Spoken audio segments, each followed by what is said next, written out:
Welcome to the Church of Now podcast, where we believe kids and students and young adults can make a difference now in the moment. We don't just ask them to be the future of the church, but we believe that they are the church of now.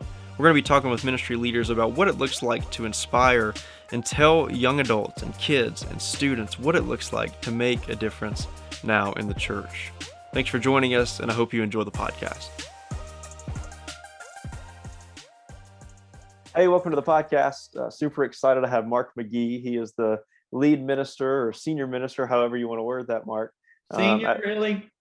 Yeah, that's right.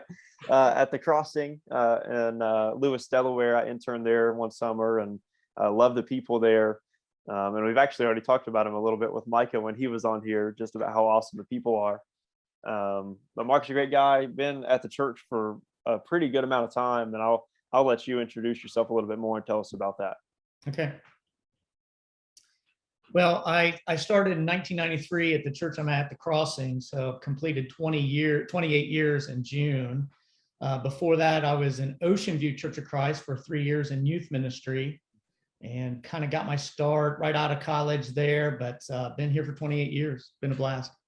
That's awesome. So tell us about some things you like to do. On a personal level? Yep. I church, kids, and motorcycle. That's my life. And driving a Jeep. Got to get that driving in. a Jeep, right? I just bought a Jeep yesterday, so I saw the picture. Yes, back in the family. Back in the family. It's always good to be back in the Jeep family. Absolutely. Well, sweet. Tell us a little bit about your ministry. You said you've been there for 28 years. I'm sure it's changed over the years. Totally. So tell us about your ministry and why you feel led to do what you do. Okay. So I've wanted to be a preacher ever since I was 4 years old and never really had another answer other than I'm going to be a preacher. So I kind of blame my mom for that. So graduated from Bible college in 1990, was in my master's course, and then got a phone call, hey, come be an associate youth minister. And I'm like, all right, I'll check it out. So ended up moving in Delaware, September of 1990, and was youth minister almost 2.5 years, but always wanted to be a preacher, preaching. Mm-hmm. And I took that job serious as a youth minister, as preaching to the next generation, and loved that. But then I got an invitation to come to where I'm at. There were 40 people my first Sunday there. 20 of them were kids running around everywhere, and just kind of did a restart at the church there. And so it's been 28 years, and the Lord's just blessed us with slow and steady growth, and been very thankful. That's awesome. I've spent a summer there, and one of the things that I really loved about the Crossing was everybody seems to kind of pitch in. You have a lot of people that are volunteering in a lot of different places, and they do a lot of really cool things. What do you think? The Lord blessed us with tremendous people who take their relationship with the Lord serious and really have taken their responsibility for advancing the kingdom serious. So I've been so grateful for my whole 28 years of the Lord just putting right people in the right places and just surrounding with great people all ages, and it's been really good. Yeah, I love that. And I think it kind of hits the idea of kind of what this podcast is about. We talk about young students and young adults and kids and things like that, but we're all a part of the church of now, right? So it's true. And I saw that at the Crossing a lot. It's the older people are doing stuff, the younger people are doing stuff, and everybody in between is doing what God's called them to do. And I think that's what the church should be. So love that. That. And being there 28 years, you've been able to see that come to fruition and all that too. So, and it's weird to seeing people that I saw being born, serving in great young adult capacities. I'm like, how old am I? Great. Hey. Right. And even having kids, your own kids in ministry and stuff. Yeah. Oh my. Yes. But what a joy. For sure. That's awesome. So you said that you grew up in church, you wanted to be a preacher since you were 4. Do you feel like you had opportunities growing up in the church to kind of pursue that, or have opportunities just to grow in your relationship with God, and kind of be a leader or somebody that was being useful when you were young? Yeah. Well, I love your approach even to this podcast, the Church of Now, because I think I've kind of grown up with that mentality. Yeah. I really never saw that, I would be the church of the future, because my home church and my parents always made sure I was involved in ministry from the get-go, from a young age. And so I'm so grateful for my home church, just really providing opportunity after opportunity to let kids be involved, whether it was in music or leadership or serving or helping younger kids. So I feel like I've grown up with that philosophy from the get-go. And it's been something I've been proactive about, including in our own ministry at the Crossing, allowing everyone to be involved from the get-go, from day one of their participation. So I love your approach. Yeah. So do you have any kind of specific opportunities that you had as a kid that really shaped you? I had a preacher that encouraged me to preach young, or to offer devotionals. And Matt, one of my greatest blessings growing up really was being part of a youth group. My graduating class in high school was 48. And I would say 30 of the 48 went to my youth group. So that's a rare thing. Yeah. And my youth group was the peer pressure at high school. But our church, my home church, allowed us to be involved with all kinds of youth group things and leading younger kiddos, and be involved in passing the Lord's Supper and talking about the offering and doing devotionals. And I preached my first sermon at 12 years old. I probably read the whole thing, but how long was your sermon when you were 12? How long did it go? So plenty of opportunity all the way through. Yeah. When you preached your first sermon at 12 years old, how long was your first sermon? Hey, so in rehearsal it was 20 minutes. In reality, it was 12, and I felt like an idiot. That's funny. We were talking to Daniel Overdorf on the podcast, and he said I think his first one was 14 or somewhere around there, and he talked about the whole life, Abraham's whole life, and he did it in 7 minutes. That's a little similar to what mine was when I was 15. It did not last very long. Big time. I had it memorized. I had built-in pauses. I knew it. It was 20 minutes rehearsed. I get up and I read that baby in 12 minutes. That's part of it, especially when you're getting up in front of people. Yeah. Especially when you were shy as a kid. I remember that. That's right. That's awesome. When we talk about the Church of Now, we've already talked a little bit about your church and how everybody seems to be, chipped in or bought into the idea. So when I say we're the Church of Now, when we've talked about this a bit, what does that mean to you? Actually, I think it just emphasizes how our approach to ministry at the Crossing, our model for growing a church has always been that of raising a family. And so in a family, there's all ages, all the way through, grandparents and parents and kiddos. And even the kiddos, they're part of the family. Once they enter the family, it's not like we're waiting to some time of accountability before they actually become official part of the family. Right. They are, as soon as they're born. Yeah. And so that's been our model for raising a church. And I think it's fostered, hey, we accept everybody. We want everybody involved, and we want to encourage participation of everybody, because of the truth, regardless what your age is, you're the Church of Now. Right. Yeah. Right. What would you say, there are some people out there that would say that kids are the church of the future, or young adults are the church of the future, or we've talked a little bit on the podcast about how maybe the older generations are the church of the past. Some people might say that. What would you say to those people? So I would just, first of all, I know people say things like that, but I don't think they believe that. Not really. Right. But I think when somebody says something, but this is the church of the future, they're going to be the church of the future, I think really they're just pointing to maybe some, higher up leadership roles. And I don't think they really mean that, because when you think about it, you realize, oh no, everybody's important now.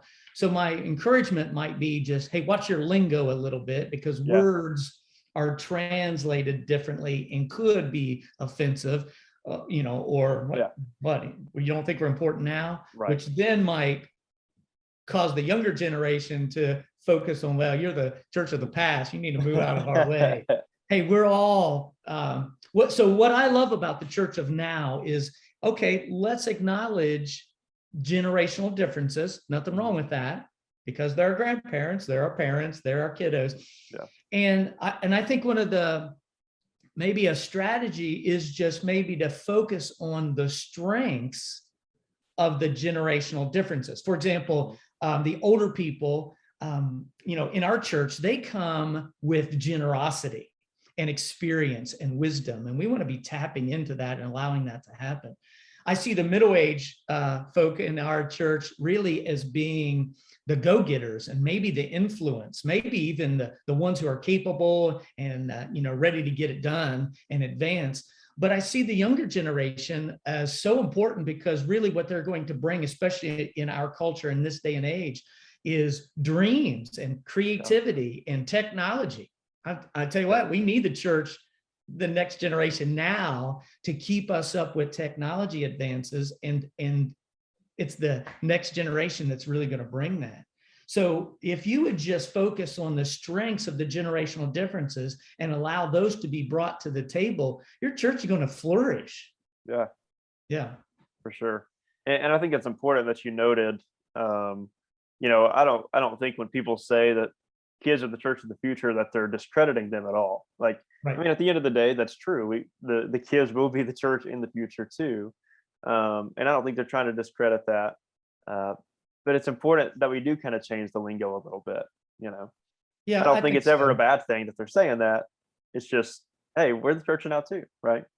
Yeah, I think maybe the leadership team might be sometimes say that to think, hey, they're going to be the next leadership team. Yes. Not discrediting at all who they are now and what they can bring to the table. Right. Yeah. For sure.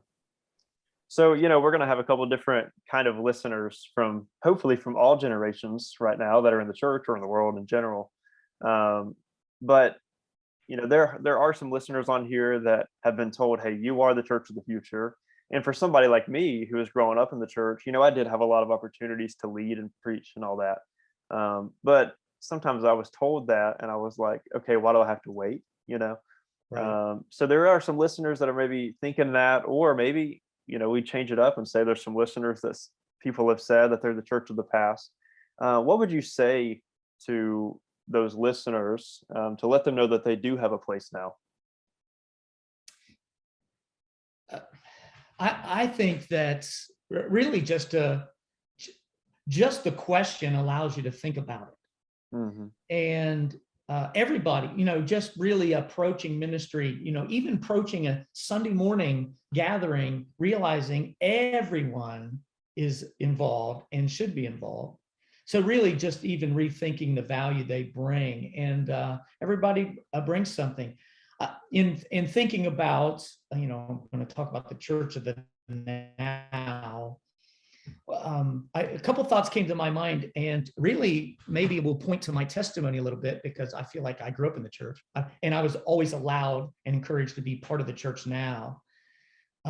As a younger generation, when I was younger, I really feel like that's when a lot of my character was being developed, and a lot of my convictions were being developed. In fact, my testimony is that all of the major convictions in my life that still stand true today were made before I was 12 years old. So when you realize the possibility of that, maybe there needs to be a heavier investment in the next generation, because not only will they be leading in the future, they are making decisions right now to influence that future. And so they're a vital part of church of now. Yeah.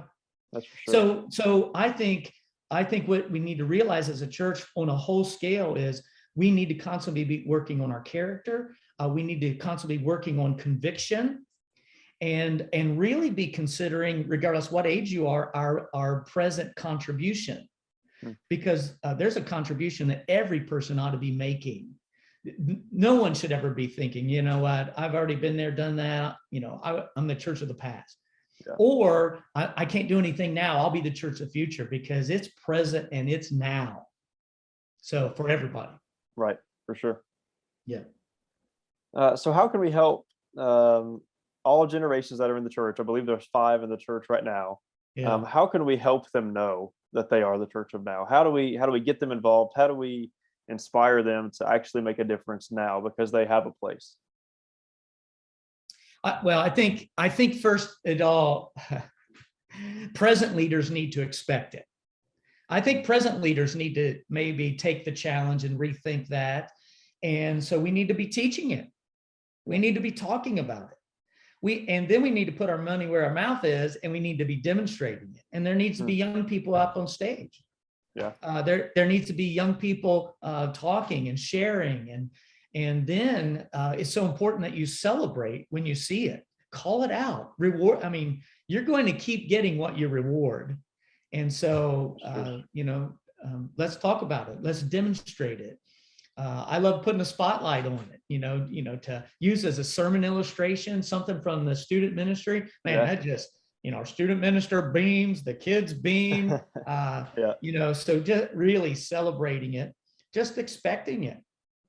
I think models it and goes a long way, but maybe it is a discussion that leadership teams ought to take serious, especially to avoid lingo that might say we're not valuable anymore, or even now.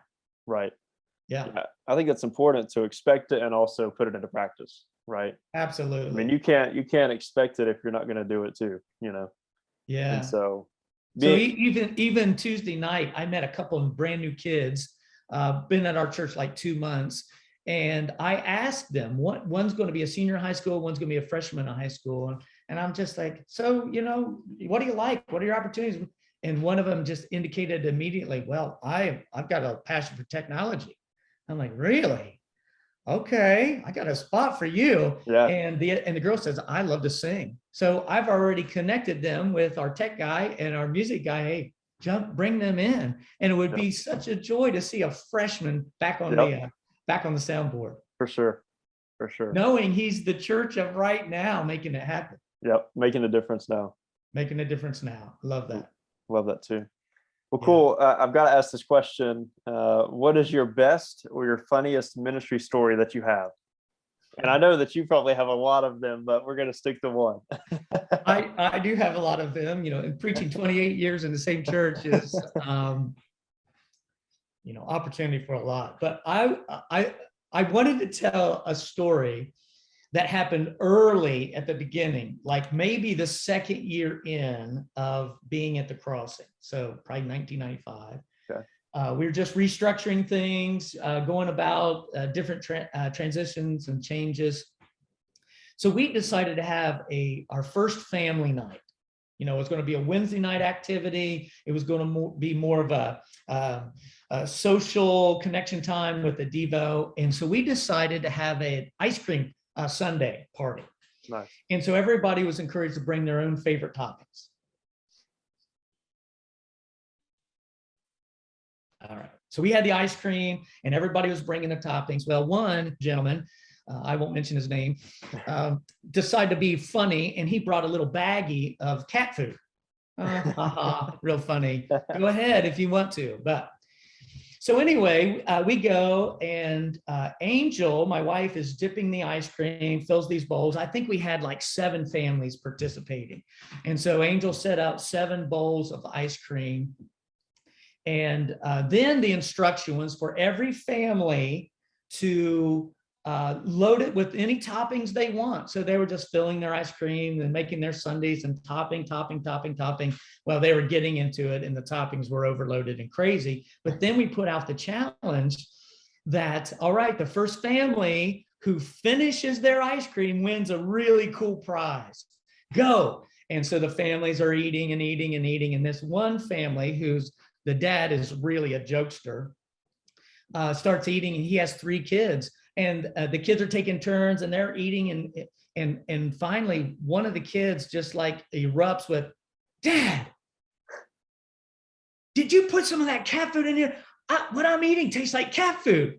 And everybody laughs and laughs and laughs. But then they realize, wait a minute, there is cat food in this ice cream. And of course, everybody turns to me.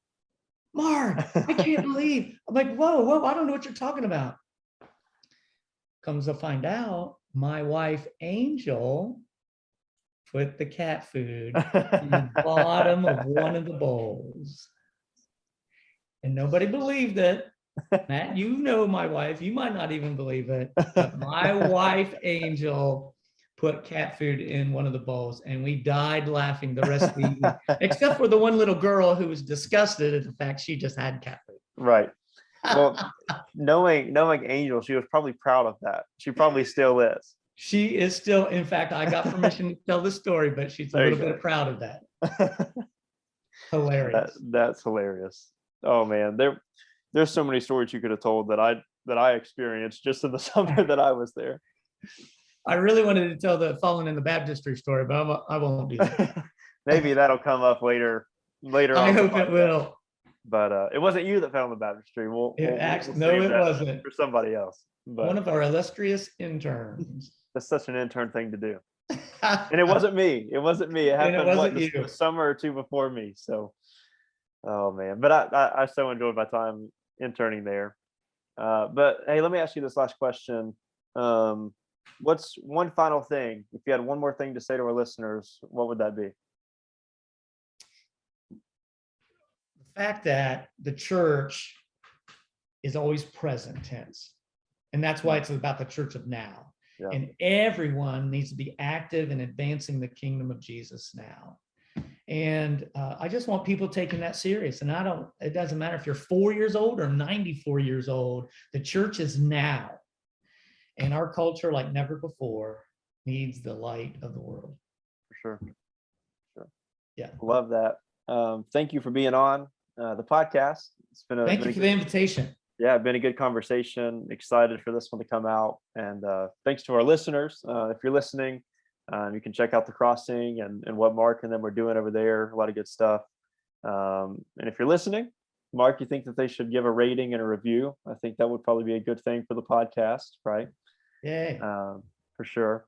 So thanks for listening, and we'll see y'all next week. All right. Thank you.